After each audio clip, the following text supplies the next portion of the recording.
Coming to you live from my apartment, it's Rob Has a Podcast. And now, here is your boy that you never wanted, Rob Sestrino. Hello, everybody, and welcome back to Rob Has a Podcast after an exciting Sunday night HOH and nomination edition of Big Brother. No roadkill tonight, but a lot to talk through as we got to see for the first time the endurance competition that took place after Victor came back into the house via the battle back, and so we've got a lot to talk through, and here with us to talk about it all, very special guest, one of the more polarizing guests that we have here on the show. At least, you know, this is now 5 years now since we first got to fall in love with America's Sweetheart. He was your boy in Big Brother 13, and he always leaves at least a few of the viewers pissed. Here's Adam Poch. Adam, how are you? Wow, what an introduction I got today. Thank you very much for having me again. To the haters out there that don't love me yet, give me a chance. If not for me, do it for Carrie Burgess, my Cabbage Patch Kid. I'm so excited that this season is featuring Cabbage Patch Kids because I'm waiting to send my Cabbage Patch Kid into the house one day to compete against Bridget. Okay, good. Hopefully that for the listeners, nobody will be pissed. It will only be friendship. Friendship. Oh, I'm sorry. Every time Paul says friendship, it just drives a stake through my heart. It's season 6 all over again with the nerd herd. Oh. All right. Yeah. So, also here to join us and talk about it all here, filling in for Taryn tonight, it's Alex Kidwell. Alex, how are you?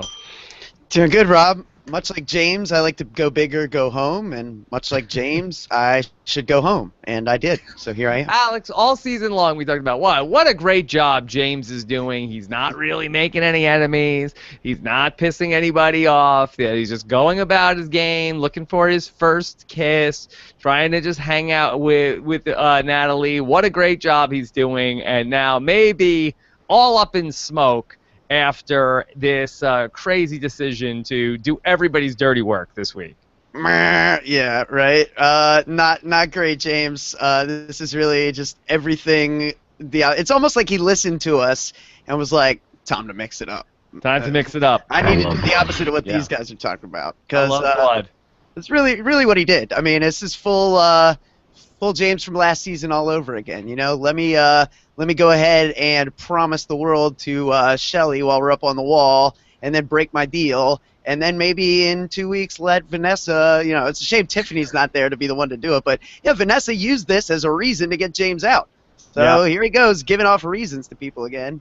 All right. Well, we'll talk about it all here tonight. Of course, take your questions, hashtag RHAP, or on our YouTube channel at robisawebsite.com/YouTube. So let's get into everything. Of course, Victor comes back in the battle back. Though we had a fun conversation the other night about that live show. Adam, did you like the battle back? You know what? I did like it. I did like the fact that it was a semi-even playing ground with you know, the players that were playing the HOH competitions, that they were already out of the house. So, you know, neither one of them had an advantage on each one. Sad to see Glenn go. I really felt bad for him. I mean, 37 days, and he spent 2 of those days in the Big Brother house, and they probably filmed that HOH, that battle back right after the HOH happened, because that would be way too much stuff to set up and knock down between each one to do it in just like the 3-day period. So you know he lost like 3 weeks ago, and then had to go back to that house, the luxury mansion, and you know, think about the fact that he was not getting back in the house. But I'm glad to see Victor back. I think Victor is going to be. Is that like the hook? I'm done talking. Okay. No, I can't concentrate on anything you're saying holding that Cabbage Patch Kid. Okay. So you know what? Here. No, keep it. No, keep it. It's all You'll be on camera. I'll be off camera. So this is like for the podcast people. So is the Cabbage Patch doll gonna do a diary room confession right now?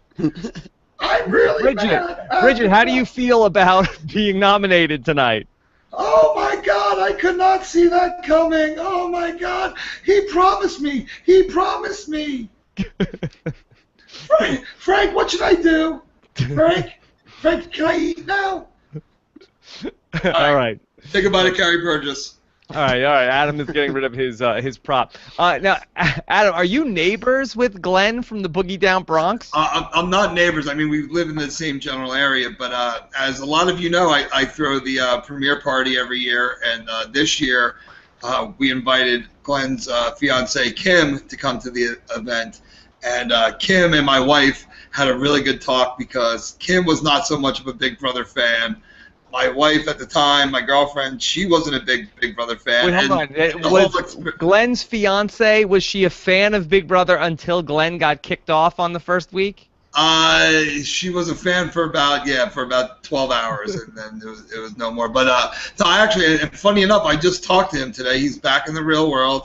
As the alumni whore that I am, I reached out to Kim and I said, hey, when Glenn gets home, tell him to give me a call just to warn him about what's going on, in the fandom of Big Brother. What are you warning him about? Well, there are some fans, and I'm not talking about rap fans. I'm not talking about rap fans at all. These are the good fans. But there are some fans that actually talk smack about the old players, like the fans that can't let go of stuff that happened 5 years ago, or I'm just saying fans that just take it a little too far. And just to know, the 1% bad fans that tweet hate at you is not more important than the 99% of the fans that support you. Adam. Yes. I'm telling you. We're working together. We're going to get rid of all these bad fans on Twitter. That's it. Come on, man. We watch the show to be entertained, and it is entertaining, and that's it at the end of the day. All right. And Glenn's in good spirits? Very good spirits. He knows he had a once-in-a-lifetime opportunity, and he lived it. It could have been worse. Adam, we're dying to have him on the show. We need to get Glenn on RHAP. Well, let's see how many viewers you lose tonight, and if it's not too many, then I'll reach out to Glenn for you. Adam, I'll tell you what. You bring the bacon, I'll bring the eggs, and we'll have breakfast together. Big Brother brunch. Breakfast at Tiffany's, because Tiffany's now out of the house, so I'm sure you want to get. She's probably a better get than Glenn, but hey, I know you love all the players. You're wrong about that. You're wrong. I'm from the Bronx, and we come from a school of hard knocks, and I got a hard head. I don't like to lose. Yeah. All right. It's like Michael Chiklis. Not gonna lose my spot to Tiffany on the podcast. All right. So let's get back into this. This was a really great episode tonight, I thought. So. Alex, I know a lot of people were really upset that they had this 5.5-hour endurance competition. I saw a lot of people on Twitter really annoyed that they had this big competition while the feeds were down. Were you really upset that this happened? Were you? Pissed! Yeah, pissed. Yeah, kind of, to be honest with you. This is the one thing that, every spring I always say, BBUS has over Big Brother Canada, I'm happy to pay for feeds because I get no real downtime and the endurance comps, which to me, and especially this endurance comp, there was wheeling and dealing going on. There was all this action. It went on until the wee hours of the morning. This is prime feeds. This was probably the best feeds we might get all season, and we didn't even get it at all. So it is frustrating. I definitely get the people who say, what, you can't find something to do for 24 hours? It's a reasonable argument, but this was a bad 24 hours for us to get cut. It really was. Yeah, the best feeds you never got to see. Now, Adam, you guys played in a season in Big Brother 13 where famously Lawan ends up going out of the house because that somebody is coming back in, and that is when Brendan ends up coming back into the house. Any thoughts on what it's like for these players, the mindset of once somebody returns back into the house like Victor did? Well, if somebody comes back into the house, public enemy number one should be them. They had the chance, and they blew it, and they come back in for a second chance. You got to get that person out right away. Kaser came in and went out right away. Brendan came in and went out right away. That's a smart way to do it. Then you get somebody like Judd, who went out and came back in and lasted for a few weeks. Johnny Mac lasted for a few weeks. Talk about Big Brother Canada. We saw 2 runner-ups as people that left and came back. You target the vets. You should always be targeting the vets if you're a newbie. I know. I didn't do it on my game, whatever. But what they should be doing is targeting the vets. But even more so, target the person that comes back. Yeah. Seemed like that was going to be the way things were going. At least that's what I thought going into this competition, but that's not how it played out. And we had this really interesting scenario which unfolded towards the end of this competition where you had James, Bridget, and Davon all up on the block. And Frank really played this, I thought, hyper aggressively, where we don't really, I feel like, we see a lot of people making deals in Big Brother history, people that are in the competition sort of wheeling and dealing. But Alex, I felt like that this was pretty unusual, and I guess speaks to the Frank and Bridget dynamic, where he is really very much the deal maker of the two. She's sort of in the competition like as his proxy, but Frank is the one who's making these negotiations with Davon. Yeah, kind of reminded me of Dan and Danielle in season 14, I mean, it still is. They started on a team together, and they're not on a team together anymore, but it still is. Like, Bridget is looking to Frank as a coach, and he is trying to play for two.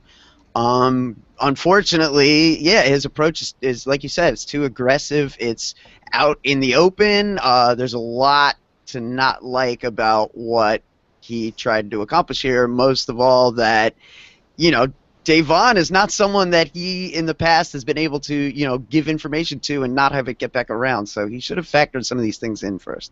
But I thought that this was so interesting the way that, so Frank goes over to Davon, and he's trying to have this conversation with her about this piece of information that he got, which was that Nicole wanted him to go out. Then you had Paul come in and try to be like the chaperone and try to very publicly break that up. I thought that that wasn't really a great look for him. Adam, what did you think about the way that Frank went about handling this business? Well, you definitely see, Frank is carrying Bridget along, and he's the brains of the operation. And actually, you know what? I thought, the way he presented the deal to her was actually a pretty good way of doing it. Unfortunately, they've had just way too much history, way too much negativeness towards each other. If this was like 2 weeks ago, maybe it comes out differently. And as far as Paul jumping into the conversation and cock blocking Davon, can I say that on the air? I actually thought that was good, because too many times simply, can you give us a second? They're like, no, if you got something, air it out. And I think, Paul is the only person that can really do that, and because he is loud and obnoxious, so nobody gets offended by it. But at the same time, that's smart. Hey, if you guys are making a deal, let us know the deal so we know who's lying and who's not lying, so it's not the whispering. So I think that was actually Mr. Friendship's good move this week. Oh! Alex, so going back to what Frank would have done, we didn't really get to see what Frank was pushing for too hard from James when, him and Bridget, they thought that they were safe based on Frank winning the HOH. But was Frank pushing James to put Davon up this week? Was he also going back on his word to Davon? I mean, I think he would have hoped for that, but really he just was hoping that James is someone who wouldn't go after him. I think at this point Frank is just thinking, my back's against the wall. As long as it's not me and Bridget, I've just got to keep us safe right now. I don't think he was too concerned about who James might actually target. I think he just assumed it would be Victor, too. You know what I mean? Yeah. And so with Frank and what he tried to do, I thought it was a very ballsy move to really blow up Nicole's game to Davon out there really in front of everybody, to the point where then it really just explodes, where they're calling out Nicole in front of everybody who's in that competition. That was really, really wild. Adam, how much, something like that where it's just so explosive, everything is happening in front of the whole house at once? I mean, how does the house react to that? Do they feel like that? Are they mad at Nicole? Are they mad at Frank? Are they mad at Davon in that spot?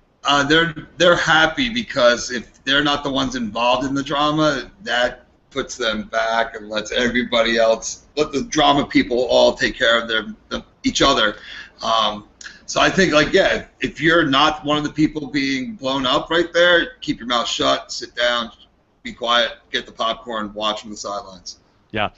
So, Alex, talk to me about Davon coming into the way that this all unfolded.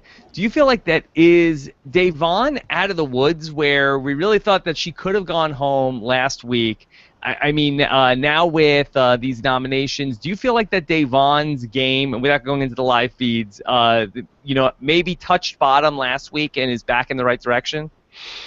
Hard to really say. I don't think we've seen anything to indicate that she's back fully in the good graces of say like the core group of 4, like the showmances, the quote unquote showmances, I guess you'd have to say. The other showmances. Yeah, right. The showmance that he's in. The other. Paulie, Zakia, Corey, Nicole 4. Yeah, I think she's certainly not in danger right now, but once Frank's gone, she represents the polar opposite. I think what she was trying to get Frank and Tiffany to do early on, go after each other, and then she could be the one sitting pretty after kind of just sitting on the rubble. I think that's now what the showmance contingent is looking for from her and Frank. Adam, because I found myself saying tonight, I can't believe Davon is still in the game. The reasons why they flip back and forth every week is one of the things that I love most about the season, because the season has been pretty unpredictable. Thursday nights, we don't know who's going home before the show, which is the way it should be. But yeah, I thought Dave was all but gone, and these people banded together. She's a vet. She had a chance already. Take a shot at her now.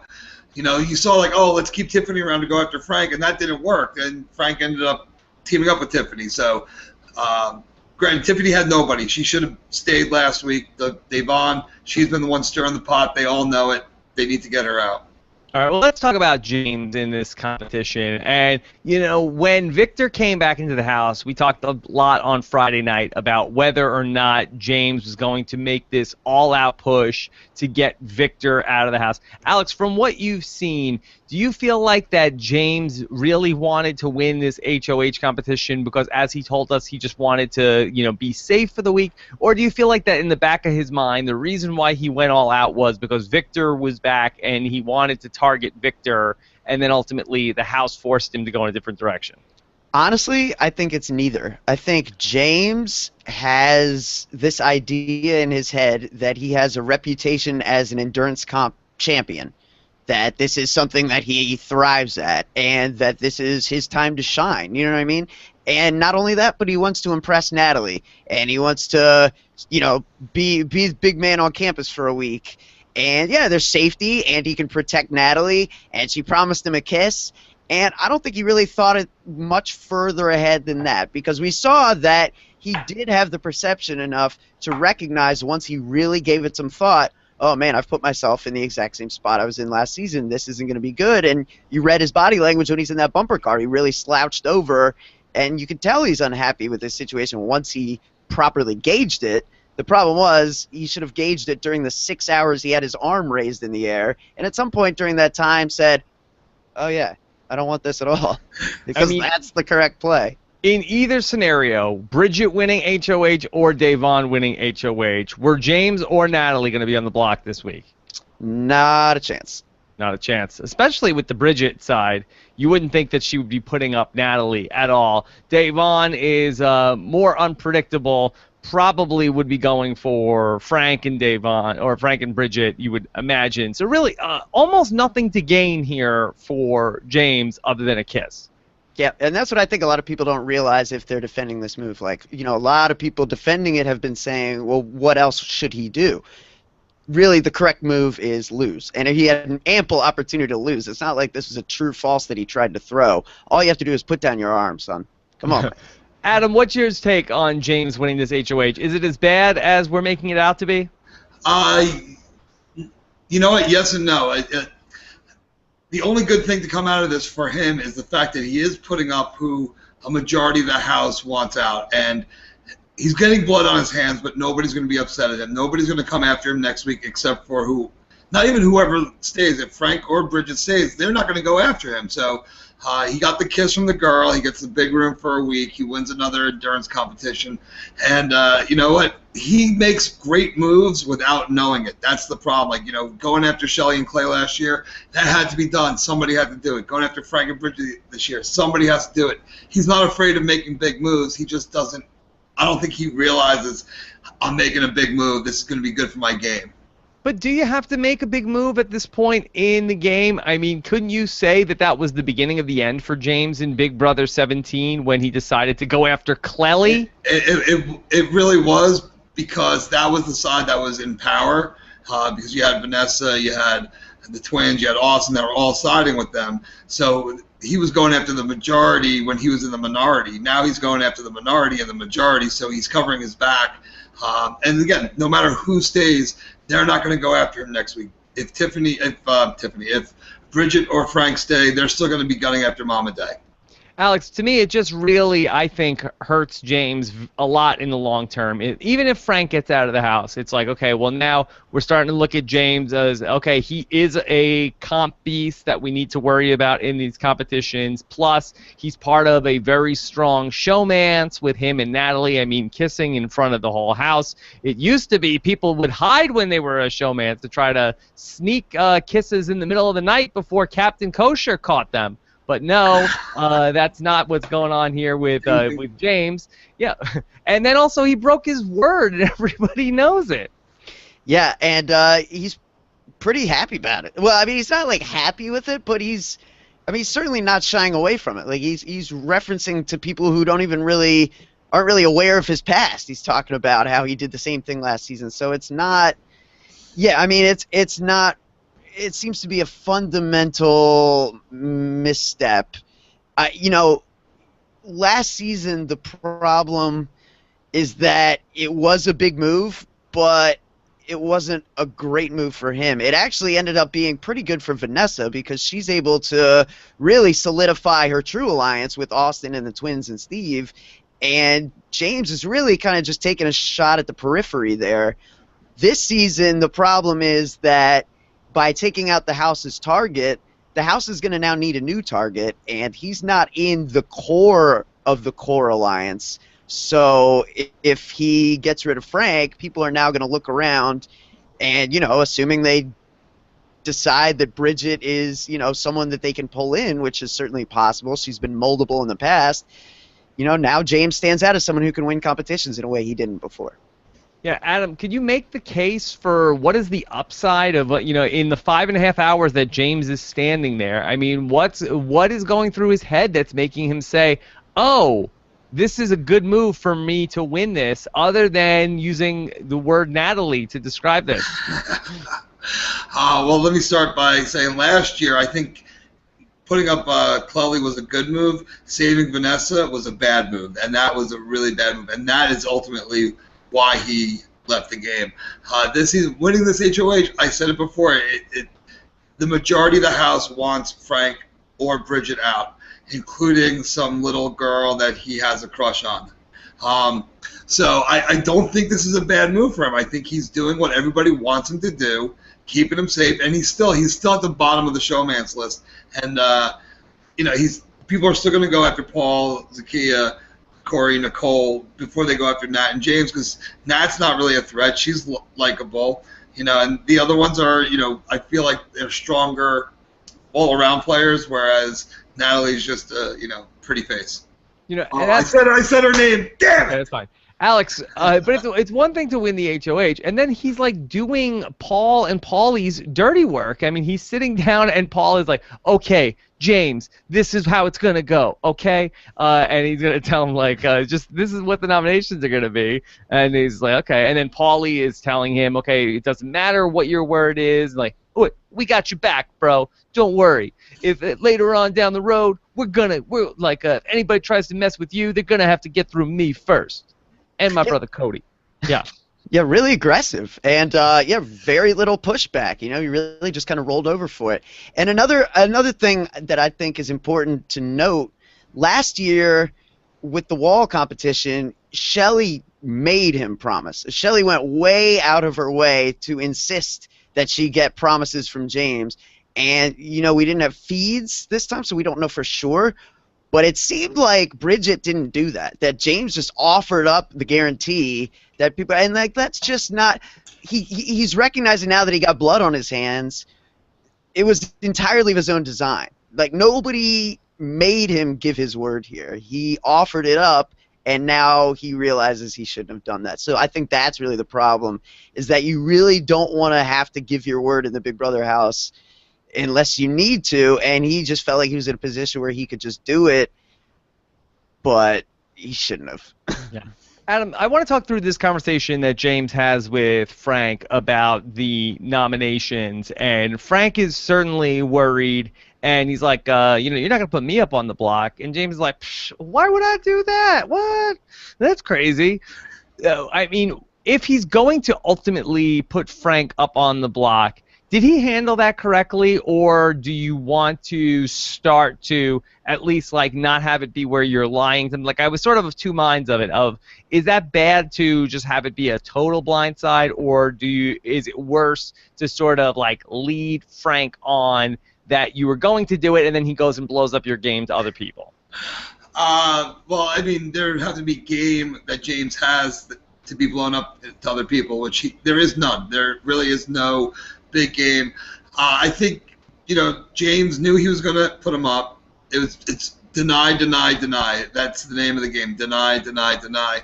Afterwards, because if he said beforehand, Frank would have started something before the nominations. Instead, Frank was on the block. He's like, oh, again, I'm getting lied to. Oh, well, now it's time to go back to work. If he told him beforehand, I think I don't think Frank would have taken it as well. Frank would have, well, why don't you do this? Why don't you do this? Why don't you do this? So James was saving himself listening to more Frank by just guessing him to death. Alex, you've seen these conversations play out, hundreds of times maybe at this point. How do you think is the right way to approach that? Wait, sorry, which conversation? This Frank, is Frank and James. Frank right, and right. When Frank is asking James, like, you're not putting me up on the block this week, right? And James is like, what? Yeah, I mean, I think what you have to do is, it's dependent on the person. Someone like James, it's tough because your fundamental understanding of James is he's kind of this old reliable type, and that he should be someone who's worried about That's his not what AJ Mass told me. impression. But, well, I know. Certainly not this season. And now he's kind of gone back on that. I do think he cares about his word in the game. Certainly it weighed on him. I wouldn't necessarily say that guilt is the approach, but you definitely don't approach him with logic either. It's got to be an emotional pull of some kind if you're going to sway him here. Something that, the thing that really affected James earlier this season on feeds that we talked about was when, somebody said something that, brought his daughter into an equation. Like, that's something that really affects him. When Jose made a comment about the military, like, that really bothers him. So emotional appeals are what's going to be effective with James. I think what you need to do is find a way to, really convince him that either someone is after him or someone is after Natalie. Maybe that really, plays better. Or more so than that, that you are loyal to the end. How you would convince him of that when he doesn't trust your word is going to be difficult, though. I want to go back and explore Victor coming back into the house, because I could not have predicted such a cushy landing for Victor getting back into the house. And I doubly could not have predicted how the whole rest of the house was going to be totally okay with Paul just saying to everybody, it's cool. He's my friend. I'll be the buffer. I'll talk to him. You have nothing to worry about. It is total friendship. Friendship. Yeah, it is friendship. Don't worry about him. Just do not even think about Victor. I got him. And you don't even have to talk to him. I'll go talk to him. Alex, what is everybody thinking? It's crazy how that whole thing has turned around, right? I mean, Paul was on the outs. From a TV show perspective, what happened, really? You know what I mean? It really is just, I talked about it a little bit on Twitter today, and I feel like it's the situation where he's basically the weasel at Jabba's palace, the one that's always laughing. It's Salacious Crumb. Salacious Crumb, right. So it's like you find the biggest, baddest dude around, and you just make that guy laugh once every day. And, you're golden. You're like part of the entourage now. You know what I mean? I feel like that's what Paul's done. That my brother Cody and I, we love that show and movie. We watch it every day on Blu-ray. Oh, yeah. And I hear Cody's got a movie coming out as well. Yes. So, Yes. Hey. Yes. You've been eliminated. Yeah. Okay. Adam. So, what can you believe how cushy of a spot it's been for Victor, and how nobody seems to care that Paul is just taking him under his wing? It's funny because Paul was staying loyal to Victor, even though he was working against Victor before. And Paul, his game transitioned so much because, those first couple weeks, he was with those guys that that the rest of the house was going after, and then he was the one that survived because he figured out how to kiss ass very well. So I think I don't understand how, like, not only have they welcomed him in, but now they're like almost letting him lead the charge, lead the gang. Paul Lee got the haircut to match Paul, which I don't get why anybody would want to do their hair like that. Then again, when you're dealing with this, any hair is good hair. But I mean, it's pretty weird how he's like running that group. And you know what? They're kind of letting him, and I don't know if it's going to set him up later on, because he is pulling a pretty good Andy BB18 by getting into every room. He's in every conversation. If somebody's talking, he just jumps right in. He gets the information. And he's very selective on what information he's given back. So, but it's so weird. How is he now running the crew? How is he like the leader of the pack? Alex, is Paulie building the BB18 version of the bomb squad, or the detonators, if not the bomb squad, where we are going to have really just bro down here, where instead of Derek, Cody, Beast Mode Cowboy, Zach, and Frankie Grande, we're going to build this, we're going to get Paulie, Corey, Paul, Victor, and I don't know, take your pick, James or something like that? Certainly not outside the realm of possibility. I think it'll be interesting to see. I think we'd have to get through a little bit of Frank membrane and possibly, Bridget, Devon first. But at that point, could it turn into a battle of the sexes? I don't know. It could be very interesting. Could it happen sooner because people are getting sick of each other? Also possible. I don't know. Okay. We'll see. Let's talk about Nicole and what went on with her in this episode. And obviously, she has that conversation with Frank that Frank outs to Devon, who Devon gets really pissed during all of that. And Pissed! she was really upset about everything. And then it gets outed in front of everybody. And Nicole, I am so mad and honestly embarrassed. Yeah, she's very upset about everything. Adam, how do you think that Nicole has handled herself here in BB18? Oh, this is such a fun season. There's boys that are cute here. I don't know what to do. Sorry, I was actually getting a little bit into Liz. I mean, she's been the swing the entire time. It's like because her and Cody are one, two votes but one brain set. So it's I don't know. Plus, Nicole said it. Like Nicole knows Nicole said it to Frank. Nicole knows that Devon said it. Devon knows that she said it to Nicole. And so Nicole be like, well, again, deny. That's a smart move. But when she started Devon, she should have said, oh, I'm so sorry. Like, I was just trying to, like, get under his skin. Like, she should have thought of something to cover her ass. By her, like, foo-fooing it, she knows she's guilty. She's got no way of, like, supporting herself. But I want to go back to something real quick that you didn't go back to me when I raised my hand. I think when Frank and James were having that conversation in the Safari room, Frank should have been making a pitch. This is who to go after. This, like, Frank's like, just don't put me up. Just don't put me up. He's like, oh, I'm not going to put you up. Oh, okay, cool. You're not going to put me as a pawn? No. He should have at least tried. During that point, but it's possible. True. Yeah.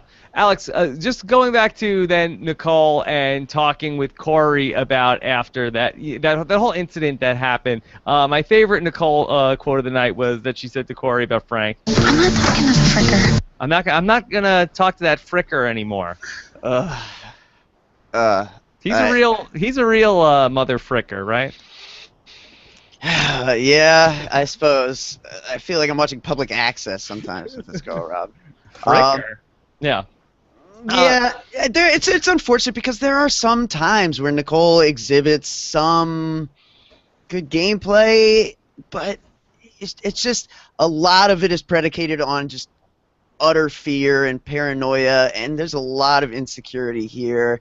You know, I've thought about it. She did just break up with Hayden right before the season, and part of me does wonder if really that wasn't not cool to have her back this soon. You know what I mean? I don't know if not she's cool really on her part, on Big Brother's part. I don't know if she's really emotionally. Hold on, what is Big Brother supposed to do? Game. Hold on. Well, Nicole, we'd like Ask to have you someone back, else. but we're gonna it's too soon. It's too soon. I mean, you're still healing from your breakup. They did psychological screening, but she just. It's hard for me to listen to a lot of it because there's a lot of insecurity. That's on her. Big Brother bears no responsibility to that. If she says, "Okay, I can't do it. I just got out of a relationship," that's fine. But Big Brother, that is not of the many things that they could be culpable for. I don't think that they should not be able to reach out to Nicole because she's coming off of a breakup. Yeah, maybe it's just me, Rob. Maybe I just think they track these people the way S.H.I.E.L.D. tracks, mutants. You know what I mean? Maybe I just expect Big Brother to know, to have tracking chips in all these people and know exactly what's going on at all times. But I always talk about. They've got one, right? I'm not making that up. Okay. I tried to get it out. I cut myself so many times. It's in there. For life. Okay. Yeah, I do always like to point out on these shows where somebody gets accused of something and Nicole's just like, "Oh, that makes me so mad. I'm so mad about that." But it's not like she's not standing up like, "Hold on, that is a out and out lie." I absolutely unequivocally did not say that. She's just like, "Oh, that's really pissing me off." I am. And you're a real fricker. Yeah, well, right. I mean, it's a very passive side. She is Amanda Zuckerman. No one is accusing her of being ever. You know what I mean? She's not the person that's going to take the fight to someone who is rumored to be talking about her. She's not going to be the one to clear the air. In fact, she's the kind of player who is uber averse to someone who will clear the air. And that's why I think what Paul did isn't necessarily the greatest play long term. Short term, yes, it actually was kind of good for the group that he's exposing everybody, but long term, the more you see behavior like that, the more you wonder, "Oh, I hope he doesn't blow up my spot next." You know what I mean? So I think that's something to be wary of. You don't want to be that guy too many times. Okay. All right. We also have this hidden room that's in play. Nobody found anything about that in the episode, but that's still something that we're just keeping an eye on as we're moving forward. Adam, any thoughts on the hidden room or twist? The coup de Jeff, let's see who we can save, let's push the button and reset the week. Yeah, let's see what it is. Now, you know what, though? Honestly, all kidding aside, I think this season has been so amazing. The twists have actually been working. Amazing. That's high praise. No, listen, Big Brother 15, they tried to do the third nominee with the MVP. That, I don't think, worked. The roadkill, in my opinion, worked. The last two seasons, Battle of the Block with the threat of an HOH ended up going home that week. It only happened, once in 2 seasons? That flopped. I think this season the teams was better than Big Brother 14. I think they're hitting on all cylinders this season, so I'm really curious to see what game-changing event is in that box. So I'm excited. I'm excited because I think that they have been keeping us on our toes this year. It's been not a predictable season at all. Okay, I want to circle back to that when we get to talking about the live feeds to discuss that a bit more in detail. But let's go ahead and get into the questions first, and then we will do our live feed segment and talk about everything going on over the weekend. R. Vandervest says, "Is Bridget considered a floater, a coaster, a goat, or something else?" She's the greatest player ever! She's the greatest player ever! I'm sorry. That was the Cabbage Patch Kid jumping in. Carrie Burgess. He has a name. Carrie Burgess. Yeah, it's Carrie. That's a boy Cabbage Patch Kid? My mother got him for me when I was 10 years old because she thought it looked like me with the red hair and the freckles. And what's it? Carrie Burgess? Carrie Burgess, yes. And I passed Carrie Burgess on to Natalie. Thank God she's not home because I stole it out of her room. I got to put it back unharmed. Yes. And Anyway, Natalie, of course, is your young daughter, not Natalie from Big Brother 18. I'm sorry, it's Natalie, my daughter. It was so funny tonight on the episode. They called her Little Nat Nat, and that's my nickname for my Natalie too, Little Nat Nat. I was like, oh my God, my daughter's on TV. All right. Go, Bridget! Team Bridget! Yay! Alex, is Bridget a floater because she's done well in the competitions? Always comes back to depending on your definition. She's won a competition. She's clearly aligned with Frank, so I would say probably by both definitions, no, she's really not. You know, people say that because she's diminutive and weak and very passive, and certainly that's all true. I mean, theoretically, I mean, she's not weak. You know, she's all right, let's not spend too much time on this. Let's keep going. No, she's not. Okay. Then let's get we'll get back into some more questions. Hashtag RHAP, also YouTube channel, robiswebsite.com/YouTube. Atrocious Princess says, what was the purpose of all those ball pits in the HOH competition? Were people who got eliminated supposed to throw balls at the others? They didn't explain how that twerks. Very well done. Alex, do you have any thoughts on what was the point of the ball pit? No, not at all. I saw it during the battle back and thought maybe it'd be something. Okay. Adam, any thoughts on that? I think it was just another cool design, cool decoration, different challenge. It's not the same challenge set designs that we've had the last few years, so I applaud that. I did like Paul using it as a starter mattress. That was cool. That was funny. Alex, is it possible? I know they did the veto competition over the weekend. Could they have used that same set for the veto competition? Seems lazy. Yes, it's possible. I just feel like that there's been times before where they've done, I'm not sure if maybe the production schedule got pushed back too far because of the way that the battle back took place, where you assume that was middle of the night, Thursday into Friday. They didn't finish that until Friday morning, and I know they did the veto on Saturday, so maybe the veto was done very late on Saturday though, so it did give it a lot of time in between. But then they've also got a secret room to build, so contractors really being put into overtime on this weekend. Yeah, we'll see. CBS has the money, don't you worry. We'll see if the veto is also a rave theme this week. Okay, She-Man32 says, will anyone catch on to Paulie's game? Seems to be with everyone and has an in with every faction of the house. Adam, you live in Jersey now, so what is your thought on your neighbor, Paulie? You know what? I thought Paulie came in week one with a great strategy, great idea, and my brother Cody. He was playing it well. Winning that first HOH, that was good. Winning the second HOH, not so good. I think that's people are going to start looking at him. Again, once the Frank they've Wait, hold on. Are you saying when you win the first HOH, that's good, but when you win the second HOH, that's bad? If you win those two so close together, yeah. When you win two... Oh, okay, I got it. So the second HOH of his second... I think you're talking about the weeks. Got it. I'm sorry, yes. His second HOH I thought was bad because now he's starting to pile up the resume a little too early in the game, so people are going to start, when numbers start dwindling down, they're going to look at who can't I beat, who's got a good case for the jury. And the fact, too, that he is so outspoken, that he is so overbearing, that, we had the dictator in Frank a couple weeks ago. Paulie is, I wouldn't call him a dictator, more like a godfather type of figure, like when he was HOH, there was one scene on the feeds where you had Corey sitting on one side of him, you had Paul sitting on the other side of him, and he was like just sitting there listening, hands forward. So it was complete, Godfather-esque. Adam, do you have any siblings that potentially we might see on Big Brother in the future? You know what? I do have an older brother, and I'll tell you what, if he ever got cast on Big Brother, that would be some excitement. To say my brother is eccentric is an understatement. I actually getting a call from Casey, Big Brother 11, right there. But no, I do have a name drop. I do have an older brother who would make great TV. That's a name drop? He would make great TV. Oh, look at that. Jordan from Canada just called me. Jordan Barhart? that has been whatever. You know, he's holding on to his 15 minutes of fame a little too long. All right, so Sorry, you have... I'm joking. No, but I do have a sibling.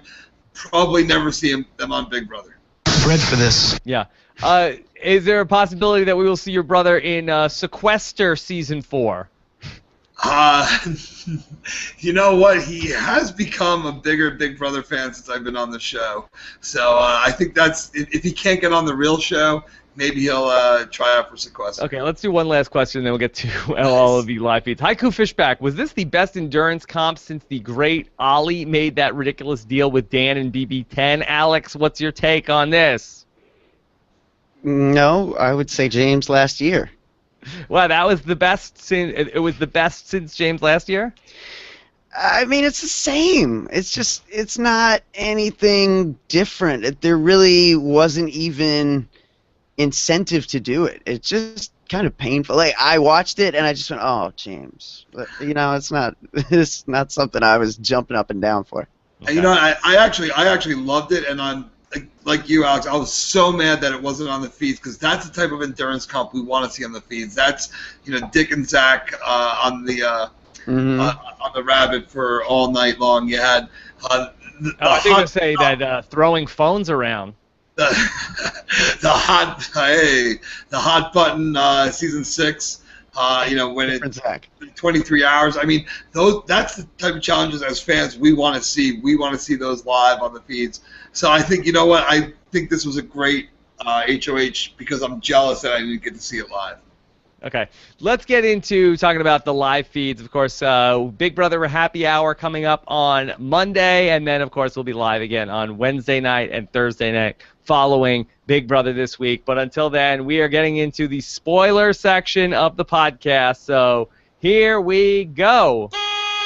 The Office of Civil Defense has issued the following message. This is where's the Cabbage Patch Kid? A spoiler. Warning means that an actual Spoiler. against this country has been detected, and that protective action should be taken. All right. My props tonight: a Darth Vader sneaker and a Cabbage Patch Kid. Wait, what's the Darth? What do you have Darth Vader sneaker for? Because I love Star Wars. Darth Vader. Oh, you wear Darth Vader sneakers? Yes, I wear Vans. I wear shoes like a 12-year-old. I have dolls. I don't know what the hell. My wife is out of town. I don't know what's going on. I didn't catch that at first, but I did wonder why you held up your shoe when I mentioned Salacious Crumb. Thank you for remembering the name this time. All right, so we got spoilers from over the weekend. We had our veto competition. Otev was back, and Alex, what is the latest at this hour after a eventful Saturday night in the Big Brother house? Well, you called it a few minutes ago, Rob. The Otev was indeed rave-themed, and your winner of the big dance, Big Mish. Yes, or Paul gave her a new nickname tonight. What do you think of? Oh, James and the Giant Mish. Yeah. Giant Mish. Now, no more Big Mish. Giant Mish. Well, actually, Rob, now that she's won a single veto, she prefers Beast Mode Mish. Oh! Beast Mode Mish. That's right. All right. So she has won the veto, and is it going to her head at all, Alex? This is Sparta! There may have been a giant circle interpretive dance situation in the storage room to celebrate her victory, involving no less than 5 girls. Yeah, so she beat Frank in the veto competition, and so it is not looking good for the Frank and Bridget cause unless Big Mish, or the Giant Mish, decides to use the veto here. And so, Alex, how's that looking? Not good. Not good at all. She hates Bridget. Why? Why do you hate Bridget? Why? Yeah. It still goes back to that joke about the eyebrows that Zakiya told her wasn't a joke in day 3. We talked about this scenario all season long where Mish hates Bridget, wants to see her go out. But I feel like that gives a glimmer of hope to Frank, doesn't it? That if Frank is going to be the presumptive person going home on Thursday, if Mish was to take Frank off the block, potentially couldn't somebody else go up that maybe would stay and Bridget would go home? Well, the problem there is that Mish doesn't trust or really believe anything Frank has to offer right now. I think she's more content to let Frank go if that's what the whole group wants than she would be to try to make a wave on her own to ensure that Bridget goes. She doesn't like Bridget. Let's get that clear. Make no mistake. She hates her some Bridget. No friendship there. She, I don't think, is willing to do what other players have done and let the tunnel vision get so severe that she'll burn all her capital in the game with other people to ensure that that's the one person who goes this week. Okay, so she will not burn them all to go after Iron Blood. Yeah. Okay. So now, and let's tie all these threads together. Okay. So we have that going on. Then we also have the search for the hidden room, which is continuing. Alex, any updates on that? Such as it is. Yeah. Pretty much the only update I've seen on that is Frank jiggling some luggage every now and again. Like, it doesn't really seem like anyone's making too many moves on that. Although Reddit and others seem to have pretty easily figured out what needs to happen. It's just, will anyone realize it? Will Frank maybe have a thought coming out of the DR? I wonder if maybe if I go upstairs and dial pound 221 on the phone, I wonder what happens then. And okay. Yeah, you know, there should be a Paris bedroom maybe, or some kind of Paris room upstairs, we think, Rob. They've certainly been hearing a lot of banging coming from up there, so something's being built. Whoa.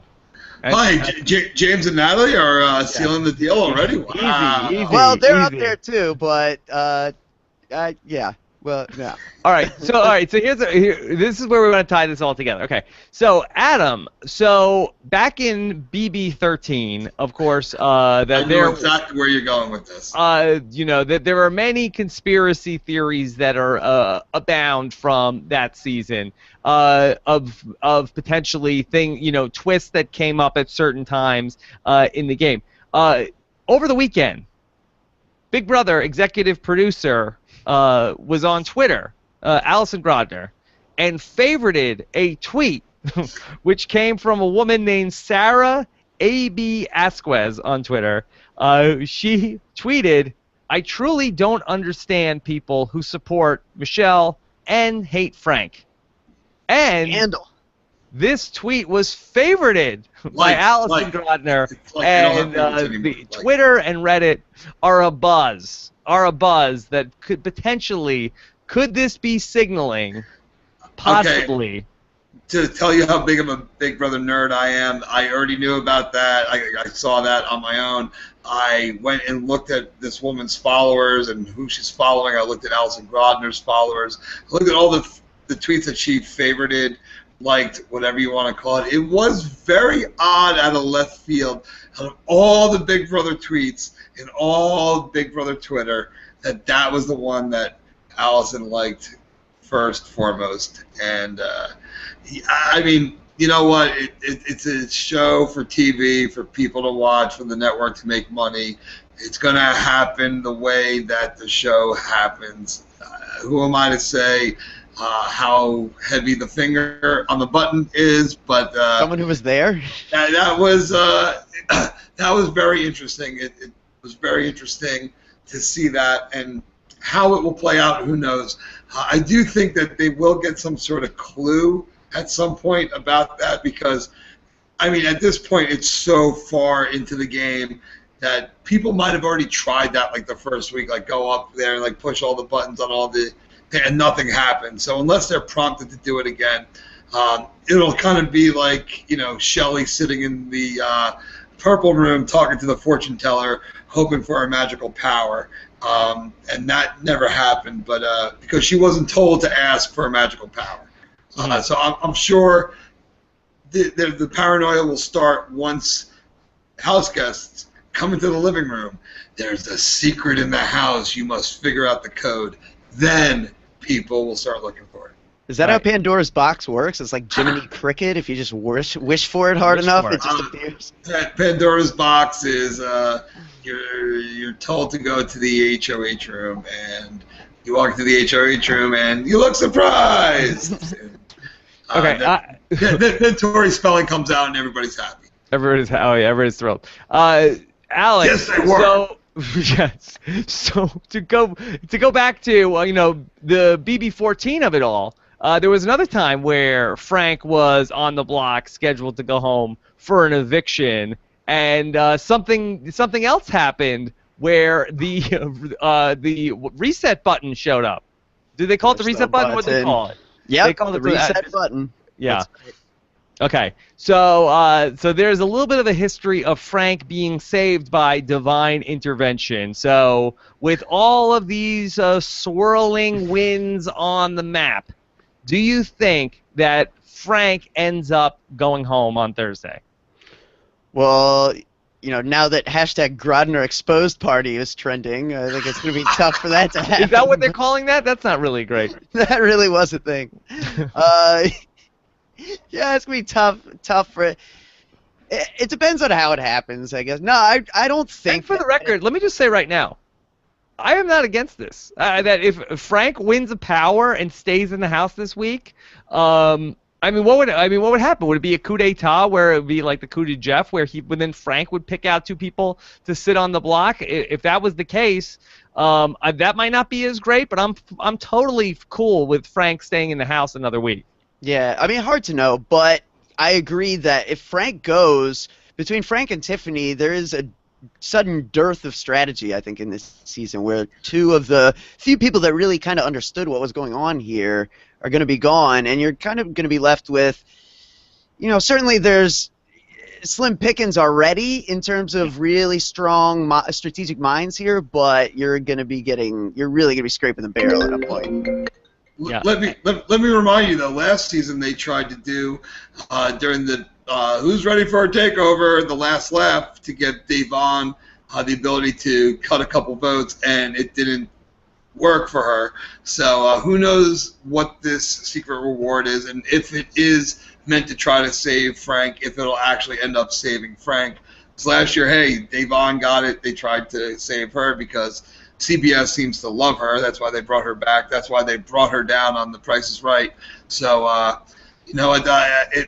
think if it was like a Diamond Power veto or a coup d'etat and they get to pick the replacements, if he puts up Devon, then it's bad either way. Because, right now it's the Frank versus Devon show. And for either one of them to go home would be kind of disappointing for the rest of us. Well, Alex, hypothetically, let's say it is the coup de Jeff, and now Frank gets to go into the diary room or pick out the 2 nominees to sit on the chair. Who's Frank picking out here? It's Devon and who? Oh, man.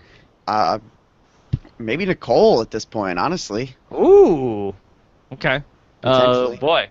That's interesting. I am so mad. Yeah, she'll be really mad about that. Yeah, she would not be happy about going on the block. We know that's not something that makes her... She cries. Yeah, okay. All right, we'll see. Let's go back to some questions. Anything else that you want to update us on as well? Couple stupid fights last night. There hasn't been a lot of feeds since they were down. A couple really just dumb arguments. Paul, again, last night, he's like, I'm going to call out Frank, and I think he thinks everyone really loves it, and they kind of do.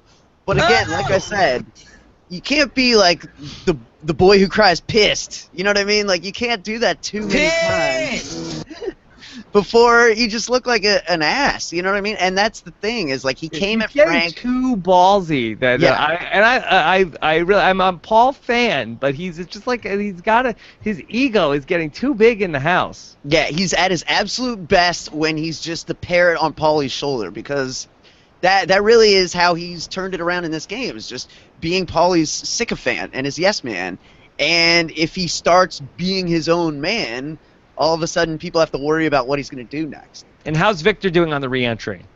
Good. He's actually, well, that's the thing. It's Paul had enough time to learn what didn't work, and now he's told it to Victor, and Victor isn't playing as, what was the line Paul used?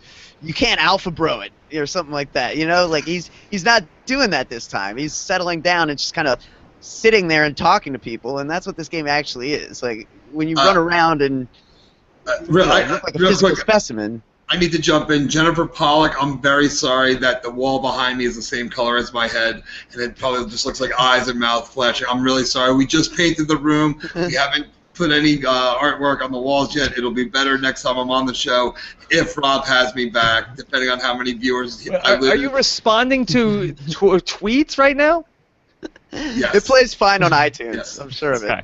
All right. Yes, I am. I'm engaging your fans. I'm trying to win over that All right. one It's fan. weird in the middle of we're talking about something else. You're just like talking to random people on Twitter. Well, Heavy Metal Teddy's head is the same color as the wall behind him, and it's a little distracting. #rap. So I want to interact with the fans because obviously none of the fans have any questions for me. It's like, hey, I got another question about something other than Adam. To be fair, usually the head, the same color as the wall, is my shtick. So. Yeah. Yeah. All right. But you have headphones that break it up. Yeah. Okay. Put that. It's also the same color as the Cabbage Patch Kid. All right, a couple more questions.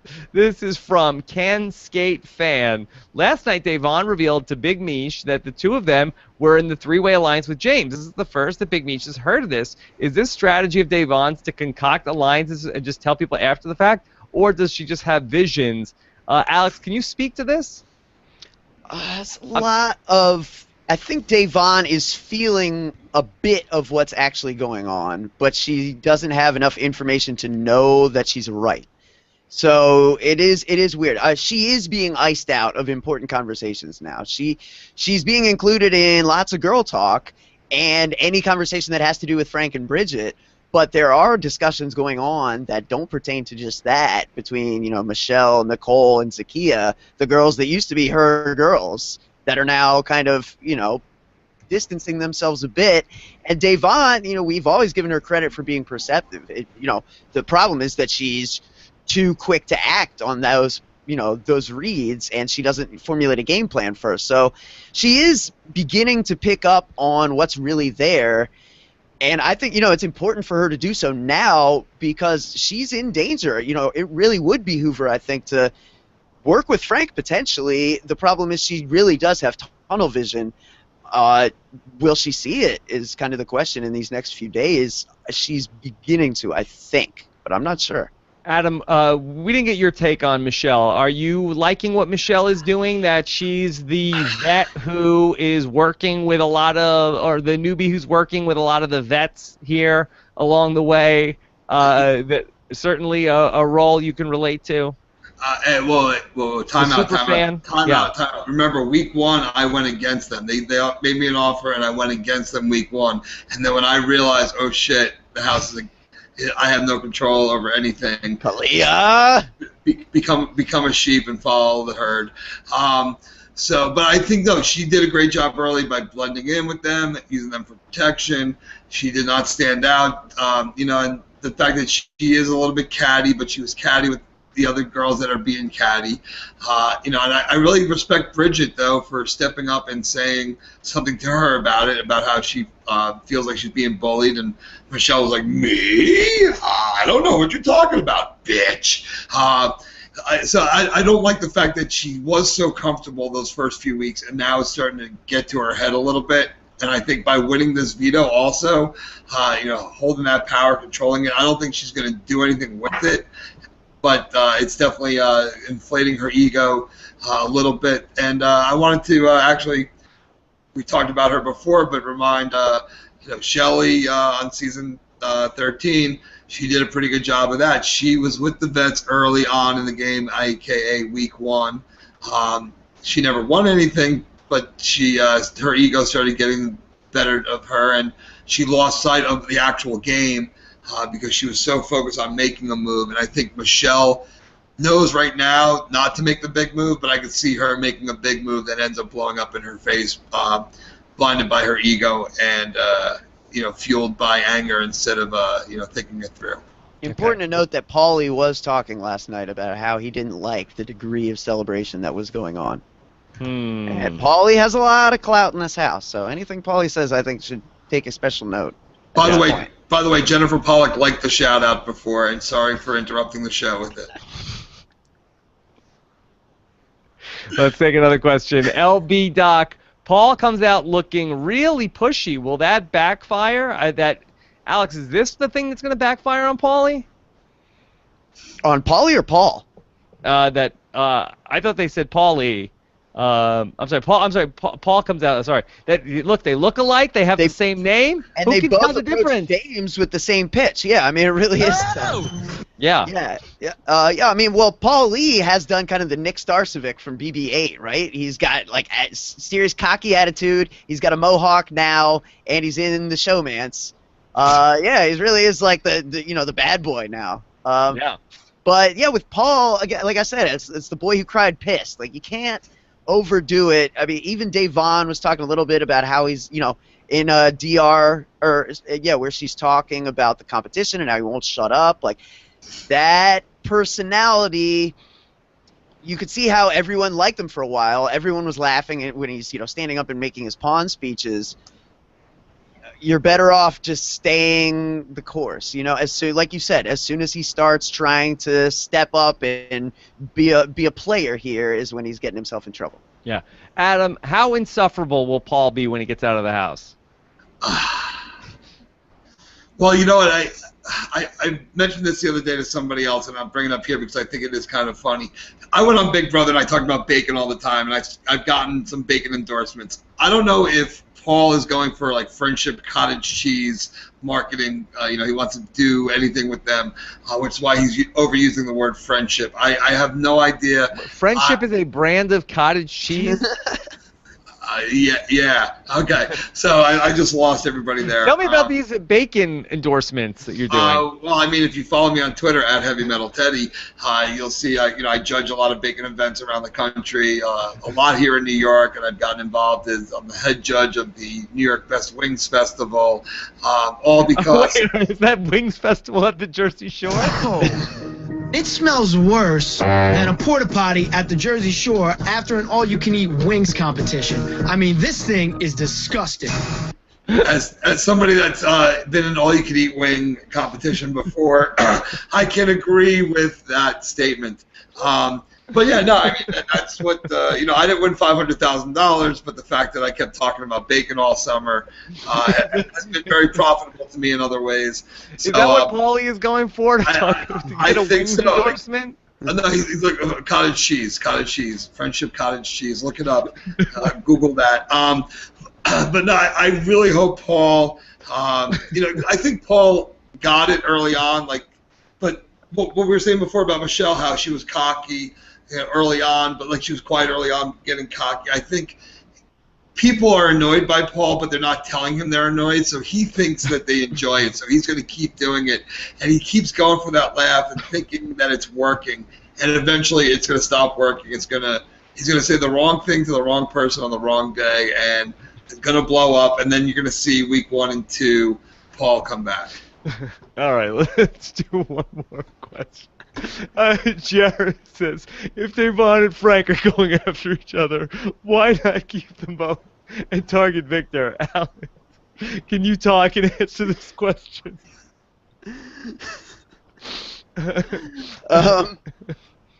Yeah, it makes sense on paper, but that's the thing, right? Is that this game isn't played on paper. This is the kind of game where emotions get involved.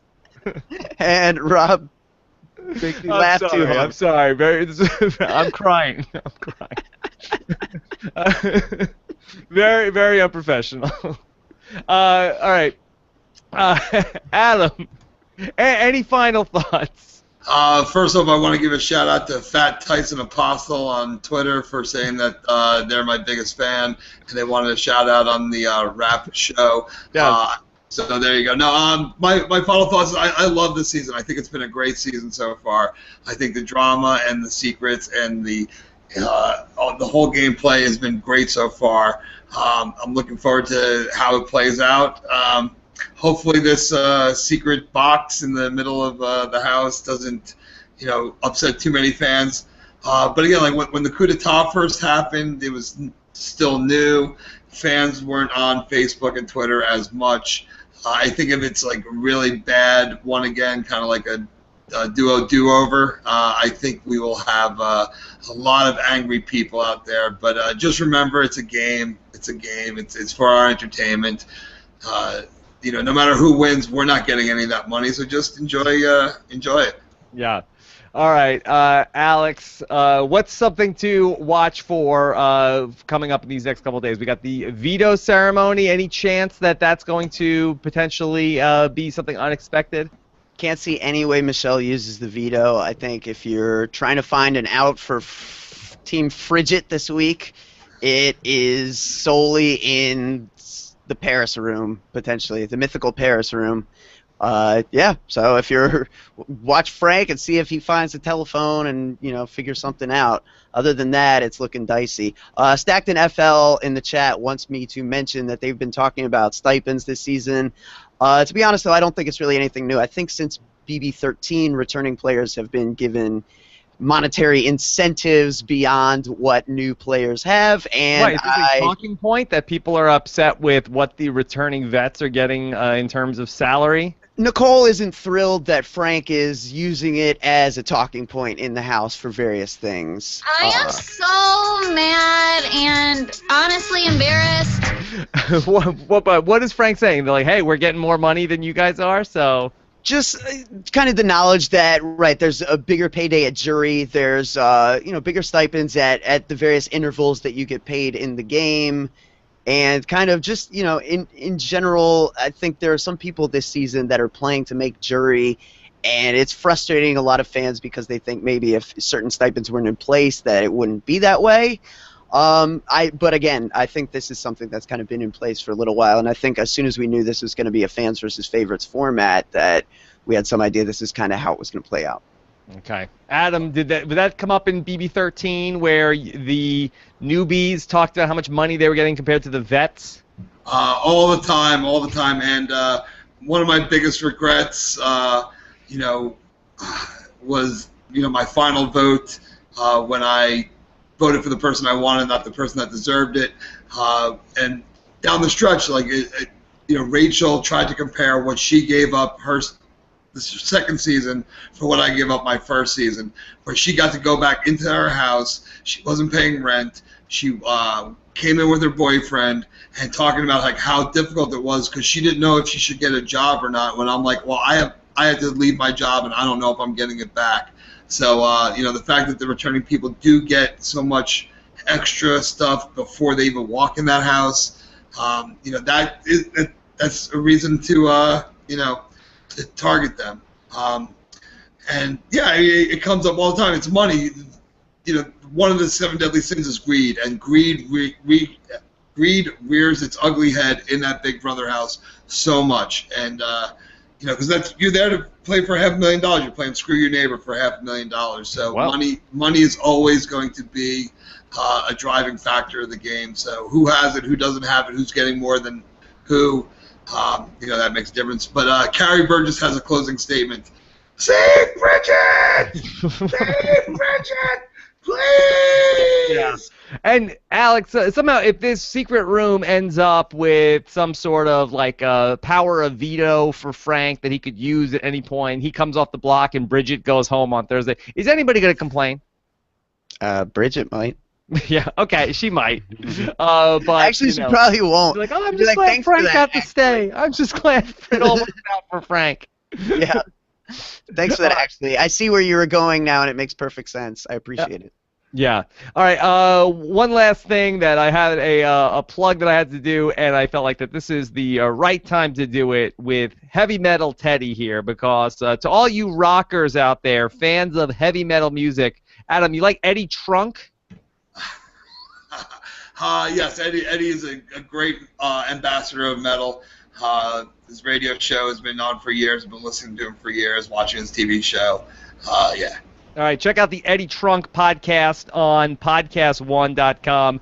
The former host of The Metal Show on VH1. He interviewed Bret Michaels. Whoa. It's not The Metal Show. It was That Metal Show. That Metal Show. Thank you for fact-checking this.